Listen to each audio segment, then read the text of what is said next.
That's it. I just feel like I have to say something because this was a pretty frustrating final race to the SailGP in Aarhus. That is such a shit call. Everyone's talking about it, the final race, the umpire decision, what's going on with the rules in SailGP. Let's take a bit of a deep dive into why people are so angry with the umpire decision. So here we are, this is the incident everyone's talking about, and it really is a microcosm about what's wrong with the rules and the umpiring in these fast classes. We've got GBR on starboard, Japan on port, coming in to a windward gate, and actually it looks like they both might be setting up for this left-hand gate. Australia's just gone around the left-hand gate. The left-hand gate is favoured because it is further downwind, because it's nearest, basically. Also, there's a bit of wind on the right-hand side of the course, bit of pressure. You can see some of the ripples on the water where there's that extra wind. So there's a really big benefit to coming in and going straight around this mark. So here are the racing rules that SailGP are held under. It's a form of the high-speed appendix of the racing rules. I'll put the link in the description. The rules are broadly similar in terms of, port gives way to starboard, etc, windward, leeward, but there are some key differences, and one of them is mark room. So here's rule 18 for mark room from the normal rules of sailing. One of the things you'll notice is that rule 18 applies between boats when they're required to leave a mark on the same side, but it does not apply between boats on opposite tacks on a beat to windward. So those of us familiar with the normal racing rules would really be expecting Japan to give way here because the boats are on opposite tacks, Japan's on port. Now with normal sailing, that's a pretty obvious rule. It stops a load of boats piling in on port at windward mark. But with two windward marks, rule 18 for the high speed sailing that SailGP are using, there's no mention of it not applying between boats on different tacks. That means if someone's coming in on port and has to tack to get around the mark, then that's fine. They still have mark room. Whoever gets there first, whoever's on the inside, can round the mark. Undeniably, Japan got to the zone first, so they have rights to round the mark. But here, are GBR really not giving them space? GBR aren't even in the zone yet, and this is the point where Japan, you would expect, would be tacking. They're just rounding this mark, and as you see in the rules, they've not got rights to sail any further than they need to put in the tack. So, really they should be tacking there. If they want to go around the mark, they should be tacking at this point. And I mean, there's plenty of space. GBR are only just in the zone, so there's probably at least 2, almost 3 boat lengths between the mark and GB for Japan to slot in with a tack should they wish. And this is the rule that GBR are pinged by the umpire, not giving room at the mark. But again, Japan have all this space where they could tack in, and Japan just don't take it. And I think that's just a tactical move by Japan. They want to go to the right hand mark. They don't want to risk dropping off the foils in attack. They'd rather just bear away and get going. So I think, no harm, no foul there.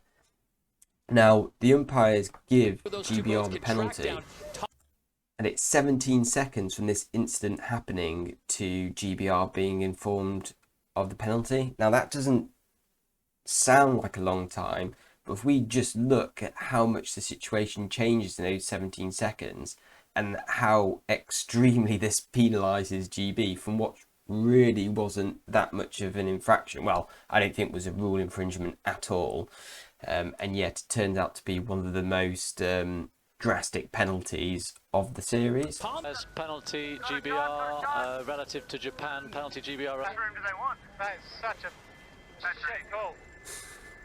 Big call. And obviously Ben's not happy, but in those kind of 17 seconds, look how much the situation has changed on the course. GB are really putting pressure on Australia at this point, and Japan have just had an absolute nightmare. Not only have they gone to the unfavoured mark in terms of course position, but they've also gone into a hole, tried to jibe, dropped off the foils, and they're miles behind.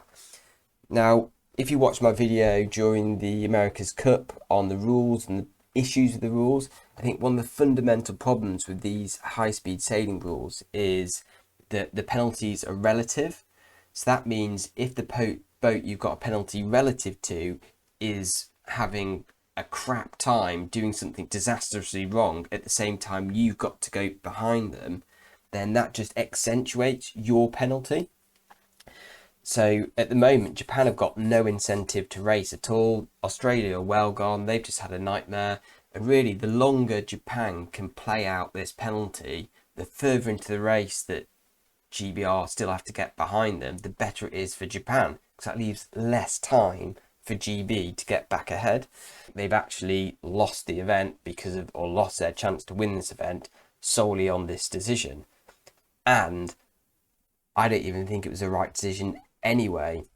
So that's my frustration with it, twofold. Yes, an error by the umpires. I'd love to see their take on why it was given, whether it was software leading them astray, or whether it was just a bad call, or whether they actually think they got the call right. I don't know. I'd love to hear from Craig, the umpire, to see what he thought was the issue surrounding that. That one penalty call has decided this series. That's a bullshit call. We're going to try and get behind you. Stop moaning. I'll jump ahead. So here, GBR are close to getting behind Japan. Japan do a terrible attack, and GBR are ahead again. And there's literally, this is working exactly in Japan's favour. They're still progressing up the course. They're getting closer to the finish, but GBR still have to get behind them. You know, exactly when we looked at the gamesmanship in the America's Cup around kind of simultaneously tacking with a boat that's got a penalty, so you're dragging that penalty further and further up the course. That's probably what Japan are doing here, or maybe what Japan are doing. Yeah, let me know in the comments. Do you think Nathan's really stretching out this penalty on purpose, or do you think it was just a coincidence? If he was stretching out on purpose, do you think it's right of him to take advantage of this questionable call? Is that unsportsmanlike, or does just anything go, play to the rules, get every gain you get? I'd like to know what you think about Nathan's actions and all this. So yeah, drop that in the comments as well. As GBR, you still have to go behind Japan here. There you go, penalty's off, but by this point, the penalty's off, and we're only 300 metres from the finish. There's the finish line, 150 metres to go for Tom Slingsby.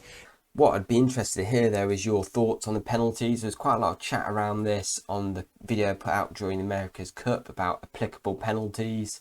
Yeah, sure, umpires have got to get better, but umpires will always make mistakes. That's a shame, but I think more of a shame, you know, if that was a mistake and then GBR taking the penalty and it was over within 15 seconds, yeah, I could deal with that. But then the way the penalties are dished out, that this whole thing lingers over the race for a whole lap, is the real disappointing factor to me. And I'd be really interested to know what your ideas are for a more applicable penalty. Because I think definitely for next season of SailGP, it's one of the aspects that needs to be improved to kind of improve fan enjoyment. Anyway, take care. See you around.